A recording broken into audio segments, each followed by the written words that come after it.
Your favorite childhood hero, the one you've grown to love over years of content, films, games, isn't the same anymore, and it's not for the reasons you might suspect. Hello everyone, welcome to Trick Theory. We're looking at the channel's top performing content, you might as well call it superhero theory. And while my focus tends to be more on films / looking at one character as a whole, rather than every individual iteration of them, today we're double dipping into both the film and gaming spheres with a topic that seems to recur every year. Why do characters in films and media seem to be so lackluster these days? Treated poorly or just watered down from the character fans have come to know and love, to the point that many of us just aren't buying into it. Most recent case in point, we have Batman and Suicide Squad Kill the Justice League, the game that also happens to be one of Kevin Conroy's, who voiced the Cape Crusader for some 3 decades, last performances. In the game, the entire Justice League, minus Wonder Woman, becomes compromised, as in they are taken over by the super intelligent alien known as Brainiac, which includes our beloved B-Man, and the Suicide Squad is sent out to take down Brainiac and deal with the League, as in they end up killing the entire Justice League, including not just any Batman, but Arkham Batman, one powerhouse of a character that has battled his way into our hearts over the most successful superhero gaming franchise of all time. And what's so cool about this is throughout the game you can actually see Batman stalking you throughout the city, and if he's anything like the powerhouse Rocksteady and Kevin Conroy cooked up over the years, this should put most people on edge, and for a while many people seemed to be, until they had to actually take him down. And instead of an intense boss fight against the Batman, you fight against a far more underwhelming nightmare boss, who swings at you from a distance, you pump him full of bullets, and the screen goes white, with Batman just lying dead, mostly. But it's not the lackluster battle that had fans up in arms, giving the developers some pretty serious backlash. It's what comes after. Watching playthroughs and review after review from various channels, it's more so that after this point in the game, fans became outraged to find Batman attempting to say his famous vengeance line, which the game quickly treated as a joke, which is the same exact thing they found that the game did with all the other cutscenes that Batman is in, with the Cape Crusader being far more wordy, sentimental, and the game takes what would be really heartfelt scenes built up over years, including 4 award-winning games and a film spin-off, and has the characters from the squad constantly making one joke after another, ruining the moment. It even has more characters like Robin dying off-screen, followed by more jokes. Then, for an added cherry on top, rather than a climactic finish to this character's story, Batman is set down on a park bench, where he gets a stern talking to and is then shot in the head without much hesitation, putting an end to the character. And you can bet that this treatment of the longest standing and most flushed out character in the game has fans pretty upset. This was Arkham Batman after all, that many of us, including yours truly, remembers picking up and having an utter blast with, only to receive the sequel 1 year on my birthday, in which case I remember putting the old high school trigonometry book down and gliding down to save Catwoman in a nearby courthouse. And with the ongoing backlash of fans accusing the developers of trashing on the hero's legacy, and even certain outlets going so far as to say they stepped on the actor's legacy, possibly as a form of clickbait, the game's developers fired back, saying Kevin was our teammate and many of us worked with him directly for years. I would expect game journalists to know that, and understand how callous it is to use his memory to stoke hatred. We do not need strangers to tell us what he would have thought, he told us himself. And despite not liking something, there really is no need, and I mean zero, to use the name of someone who has passed on who can no longer weigh in on the conversation as a basis for any sort of negative claim. But this is far from the first time something like this has happened to spark the internet, and while many recent examples come to mind, let's go further back to a date many of you may remember that happened on April 4th, 2019, where a trailer for another certain superhero was dropped, and the world was introduced to a drastically different human-like Sonic the Hedgehog, complete with humanoid eyes, teeth, a nose, joints, and this resulted with fans just roasting the filmmakers across the internet, where in the wake of this backlash, the internet was finally able to successfully bully a studio who generally cared about what the fans had to say into completely redesigning and reanimating the character in every scene over the next 5 months, adding on another $5 million to the film's budget. And then we have the post-Endgame Marvel films and series, where there There's been so many that visual effects artists have to practically speedrun each project as the MCU fills up with more content and branching storylines than many of us can keep up with. And with quick deadlines and different hands working on each project, many have noted how the dialogue in recent films feels forced or unnatural for the characters. The visual effects look hastily done at times, and overall, audiences are less excited by the storylines we see these characters traverse their way through. And much like how the Suicide Squad game might come in low in terms of gross profit for a game made by Rocksteady, a team that managed to consistently make one behemoth after another over the years, in recent years, if your name isn't Spider-Man or the Guardians, then the film has been considered to be a flop, with the Marvels making around $205 million worldwide for a budget of near $275 million, earning an all-time low at the box office for a Marvel film, which is even worse when you compare it to films from earlier phases leading up to Infinity War and Endgame, which made near to over $1 to $2 billion globally. People are seeing their beloved characters altered to fit stories that they find anticlimactic, unsatisfying, and it's beginning to show with how they're choosing to not spend their dollars. So why? Why do companies seem to do this? To drop the ball when it comes to these long-standing characters, especially when we know they've used them to make one hot selling banger after another in years prior. For one, is it because the creators, who sometimes no longer consist of all the same people that made the past film and games, finally saw a chance to stick it to the former team to show the audience they can and will do whatever they want, even if that means dragging their cultural icon through the mud, while at the same time the overarching publishers who fund, market, and distribute the thing can't see past a money graph? Well, yes, but no. They simply may have to. Similar when I was tasked with building up a tricking program here, a startup ninja or parkour type program there, the businesses I saw varied a lot in the power they gave me to develop the product, with what I could and could not do and craft to satisfy the customer. At times, bigger companies with a larger management team typically had a massive hand in pushing the thing forward or holding it back, while for smaller businesses I found it was more all on me. I could do more or less what I pleased. But both these large and small businesses did have something in common. They both wanted the darn thing to make money. No surprise there, but it's how they handled it that varies wildly. You see, in an industry where characters like Batman, Spider-Man, Iron Man are being handled by these teams, large or small, there's no developer, publisher, filmmaker that wouldn't jump for joy to see this one metric go up.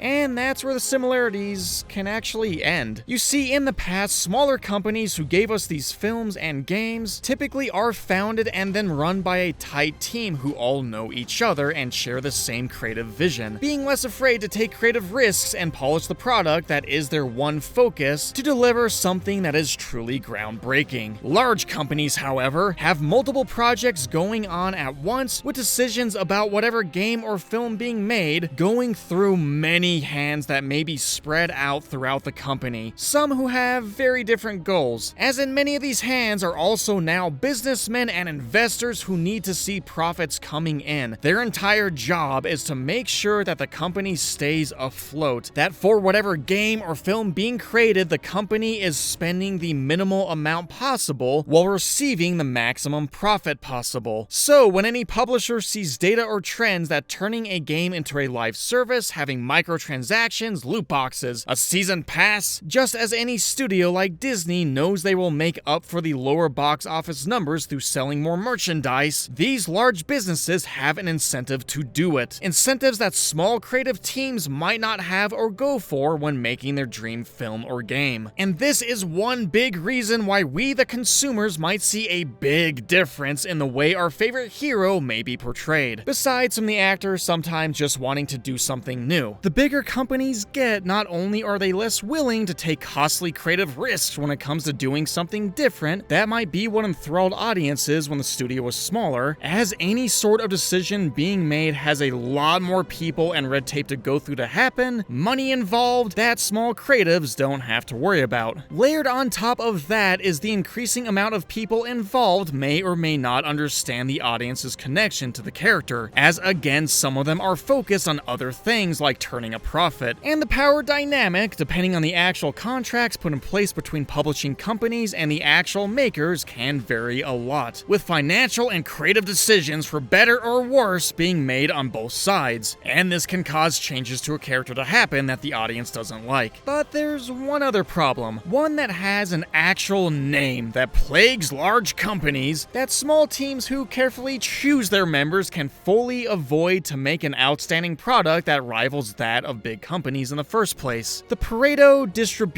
The Pareto distribution describes a principle that, when applied to a working company, finds that 20% of the employees do 80% of the work. Or in other words, a small amount of employees do almost everything. And it's these employees who do want to see another banger of a film or game come out, who work their tails off to make it happen, while getting very little help from their peers who just sit and wait for the clock to signal they can go home. Small creative teams can avoid this problem by making sure that they hire extremely well. But as companies scale, this problem becomes exponentially more difficult to avoid. So any indie studio that has made a bomb Batman game in the past, or slam dunk of a film, that's looking to sell themselves to a larger company, there are some trade-offs that come with that acquisition. Other people get added into the mix. It's no wonder why companies would rather spend the money to make another custom character skin than redo a whole boss fight, change the script for a film, or possibly make more than the same 3 missions for players to endlessly repeat. You just have more people mixed into the process who either don't care, don't know, or are doing their job of making sure the company turns a decent profit. So if you're looking for who you can point your finger at for a superhero blunder, well, it's a bit of a moving target. And often it's the people who give it their all that are at the front lines who then take all the blame. But if none of this was very interesting, then I saved an interesting fact for last. There's also the Peter Principle, a principle that shows that many employees will rise within a company until they reach a place of general incompetence, in which they stop getting promoted as they stop learning. But it's learning individuals that stand any chance of making it through videos like this one, where we talk about the science of how powerful Batman really is. Tell me what you find his most insane physical feat to be when you click on his glowing face in the 3 seconds you have remaining. Remember though, it's all a trick. See you in the next one.